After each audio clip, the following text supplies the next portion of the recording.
तो demon emperor के इस एपिसोड में हम देखते हैं होंग कह रहा होता है, तुम हमें यहाँ से दूर क्यों भेज रही हो? क्या हमने आपको किसी तरह से नाराज कर दिया है? सुई कहती है, नहीं, गलती तो मेरी है और वो होंग एक पत्थर दिल आदमी है और मैं नहीं चाहती हूँ कि वो तुम लोगों को कोई चोट पहुँचाए। और ये सुनते ही डोंग की तो फट जाती है और वो कहने लगता है, क्या होंग, पर हमने तो उनके साथ कुछ गलत नहीं किया है और करेंगे भी कहाँ से, हम तो उन्हें मिले तक नहीं हैं। लेकिन फिर एम्परर उसे कहता है बहुत हुआ और उसे चुप करा देता है। और फिर वो सुई से कहता है, चाहे तुम जो भी कर रही हो पर कुछ भी स्टूपिड चीज करने की कोशिश मत करना। तो सुई उसे पकड़ती है और कहती है, मैं जानती हूँ कि मैं क्या कर रही हूँ, पर एक चीज है जिसके लिए तुम मेरी मदद कर सकती हो। और फिर वो मिस डान को उसके पास लाती है और फिर वो मिस डान का हाथ एम्परर के हाथ में रखती है और कहती है, अब से तुम्हें इसका ख्याल रखना होगा और ये मेरी आखिरी ख्वाहिश है, इसलिए तुम्हें इसे पूरा करना ही होगा। और फिर वो मिस डान को एक रिंग देती है और कहती है, जब तुम यहाँ से दूर चली जाओ तभी इस रिंग को खोल कर देखना और इसके बाद से तुम अपने हस्बैंड का ख्याल रखना। और तभी ही येलो हेयर वाली लड़की कहती है, तुम लोग जल्दी से यहाँ से निकलो, वरना उन लोगों ने कहीं तुम्हें देख लिया तो वो लोग तुम्हें यहीं पर ही गाड़ देंगे। और ये सुनते ही डोंग और उसकी सिस्टर जल्दी से वहाँ से भागने लगते हैं। और एम्परर सोच रहा होता है, लगता है कि ये अपने लोगों को यहाँ से सुरक्षित जगह पर पहुँचाना चाहती है, इसलिए मुझे भी इनके साथ तो जाना ही पड़ेगा, पर मैं इन्हें बाहर छोड़ दूंगा और फिर से वापस आ जाऊंगा। और फिर वो उनके साथ चला जाता है। उनके जाने के बाद येलो हेयर वाली लड़की कहती है, मैंने तुम लोगों को कहा ही था ना कि सारे मर्द कचरा होते हैं। जब भागने का वक्त आया उस लड़की ने एक बार भी नहीं सोचा और यहाँ से चला गया।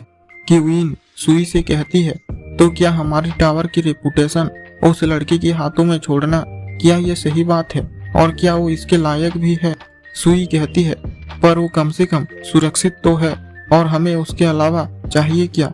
और फिर वो रो रही होती है और फिर वो उन दोनों से कहती है, तो ठीक है, चलो यहाँ से, अभी हमें एक बहुत बड़ी वॉर लड़ना है।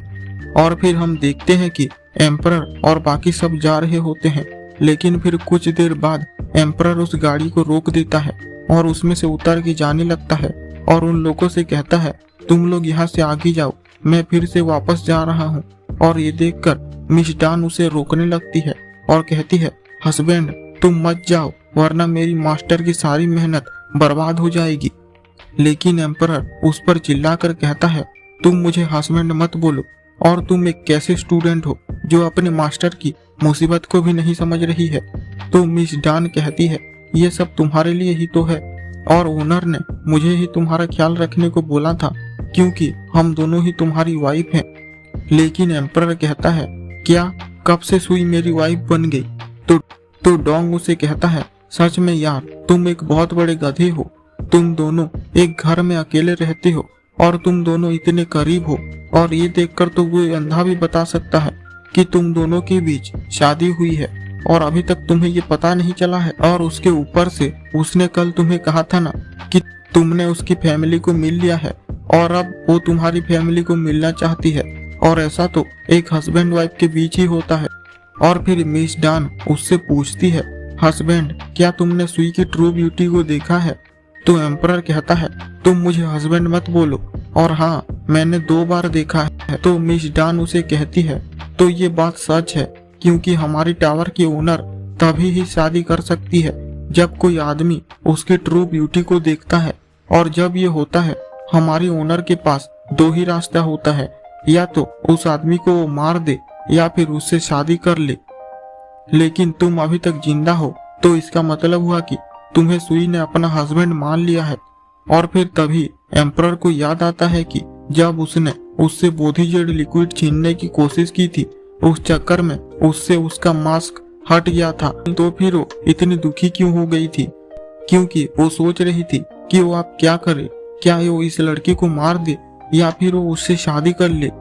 मिस डान कहती है, अगर अभी भी तुम्हें मुझ पर भरोसा नहीं हो रहा है तो सुई ने जो रिंग दिया है उसमें जरूर कोई सबूत होगा। और फिर उस रिंग में से कुछ चीजें बाहर निकलती है और उसमें वो बोधिजेड लिक्विड भी होता है, और उसे देखते ही एम्परर जल्दी से उसे ले लेता है और उसके साथ ही वहाँ पर एक लकड़ी का टुकड़ा भी होता है और ये होता है सुई का एम्परर के लिए एक मेमोरियल टैबलेट। फिर मिस डान उसे बताती है कि ये मैं नहीं जानती थी, पर मैंने मास्टर को बोलते हुए सुना है कि वो लोग जल्दी ही उस मेडिसिन किंग को मार देंगे। तो ये सुनते ही एम्परर चिल्लाकर बोलता है, ये तुम क्या बक रही हो, वो लोग मेडिसिन किंग को मार देंगे, इससे तुम्हारा क्या मतलब है? तुम्हें लगता भी है कि कुछ लड़कियां उसे मार सकती है?